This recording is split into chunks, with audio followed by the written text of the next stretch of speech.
बिस्मिल्लाहिर्रहमानिर्रहीम। अस्सलामुअलैकुम। लाखों करोड़ों दरूद सलाम नबी करीम सल्लल्लाहु अलैहि वसल्लम पर और उनकी आल पर।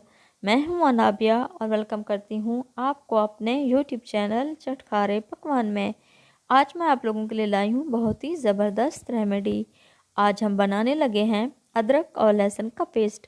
आजकल मौसम चेंज हो रहा है और दिन बहुत छोटे हो रहे हैं और हमारे पास काम बहुत ज़्यादा होते हैं और टाइम बहुत कम होता है।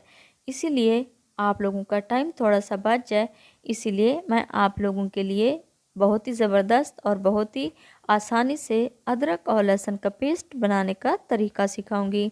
आप लोग इसे 6 से 7 महीने तक महफूज कर सकते हैं, ये बिल्कुल भी ख़राब नहीं होगा।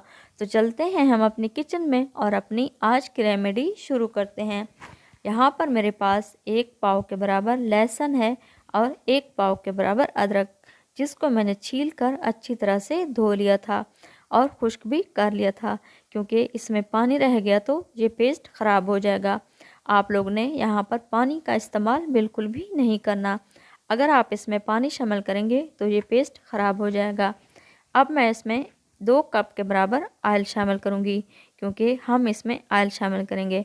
और यहाँ पर मैंने एक जूसर ब्लेंडर ले लिया है और उसमें मैं शामिल कर दूँगी लहसुन का पेस्ट तैयार कर लूँगी। इसमें मैंने 1 कप ऑयल शामिल किया है और इसका अच्छा सा पेस्ट तैयार कर लिया है। कुछ लोग अदरक का पेस्ट अलहदा तैयार करते हैं और लहसुन का अलहदा तैयार करते हैं। मैं अदरक का पेस्ट भी इसी तरह से तैयार कर लूँगी और अगर आप चाहें तो इन दोनों को मिक्स करके अच्छा सा पेस्ट तैयार कर सकते हैं। और अब यहाँ पर मैंने एक शीशे का जार ले लिया है, इसमें मैं ये लहसुन का पेस्ट डाल दूँगी। अगर आप लोगों के पास शीशे का जार नहीं है तो आप प्लास्टिक के जार में भी ये महफूज कर सकते हैं। जब हम खाना तैयार करते हैं तो हमें सबसे पहले अदरक और लहसुन को छीलना पड़ता है और बहुत सारा हमारा टाइम वेस्ट हो जाता है। अब आप लोगों को कोई टेंशन नहीं होगी, आप लोगों का अदरक और लहसुन का पेस्ट पहले से ही तैयार पड़ा होगा, क्योंकि आप लोग इसे बनाकर 6 से 7 महीने तक महफूज कर सकते हैं। अगर आप लोगों को मेरी ये रेमेडी पसंद आए तो प्लीज़ आप मेरे चैनल को सब्सक्राइब करें और बेल आइकन को भी प्रेस करना ना भूलिएगा।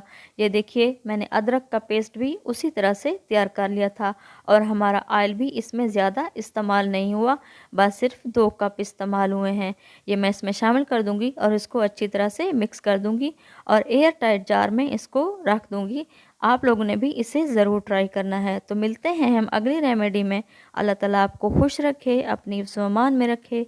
अनाबिया को दुआ में याद रखिएगा। अल्लाह हाफिज़।